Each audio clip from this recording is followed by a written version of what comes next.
নমস্কার বন্ধুরা, আমি মীরা বলছি। আর আপনারা দেখছেন মীরাস গার্ডেন।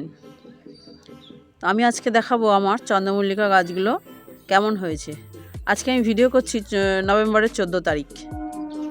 নভেম্বরের 14 তারিখে আমার চন্দ্রমল্লিকা গাছগুলো কেমন বড় হয়েছে সেটা আপনাদের দেখাচ্ছি, এবং আমি কি সার ব্যবহার করি সেটা আপনাদের বলবো।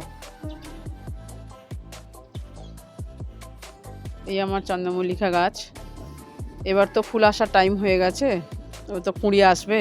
তো এখন যদি একটু জমজমাট খাবার না দিই তাহলে কুঁড়িগুলো স্বতঃস্ফূর্তভাবে আসবে না বা ফুলগুলো বড় হবে না।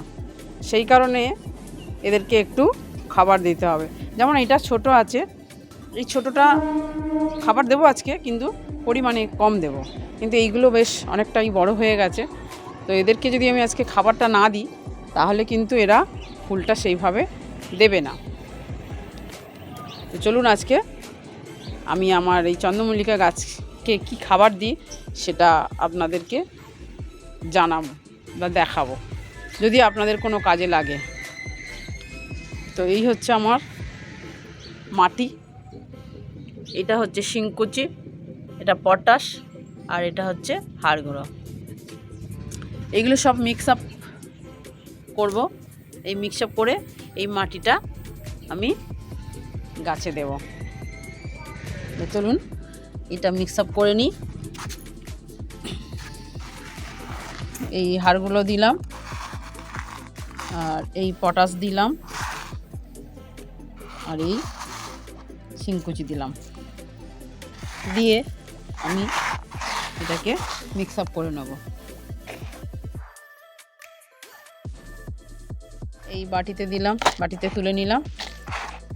বাটিতে তুলে নিয়ে এই মাটিটাই আমি অল্প অল্প করে সব গাছটাই দিয়ে দেবো। এর মধ্যে আমার মাটির মধ্যে আমার কিন্তু 2 বছর পুরনো ঘুঁটের গুঁড়ো আছে। এই যে এগুলো কিন্তু সব ঘুঁটের পুরনো গোবর সার। এটা 2 বছর পুরনো গোবর সার।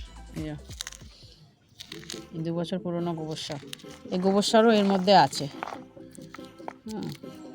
তো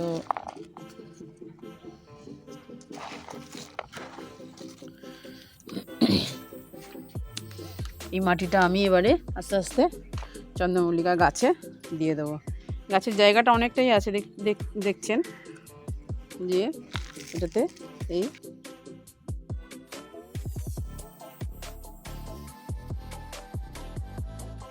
তো আবার একটু নিয়ে নিই।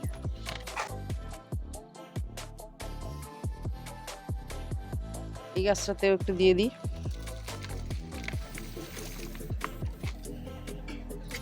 এটাতেও দিয়ে দেবো। এটাতে অনেকটা বেশি দেবো, কারণ হচ্ছে এই গাছটা বেশ সুন্দর ঝাঁকড়া হয়ে গেছে, তা ওই জন্য একে একটু বেশি দিতে হবে। চলুন আর একটু নিয়ে আসি।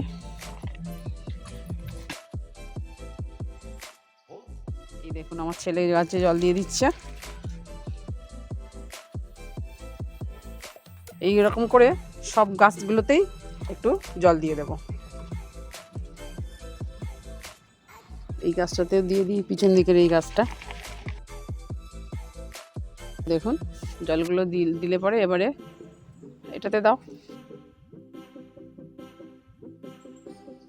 এই রকম করে সব এবারে চান করিয়ে দেবো। বিকেল হয়ে গেছে, এখন 5টা বাজে ভিডিও করছি। এবার সুন্দর করে জল দিয়ে দেবো। আজকে এই পর্যন্তই ভিডিওটা করলাম। যদি আপনাদের কোনো কাজে লাগে আমার এই ভিডিও, তাহলে আমার গাছগুলো চন্দ্রমল্লিকা গাছগুলোর জন্য একটা লাইক দেবেন।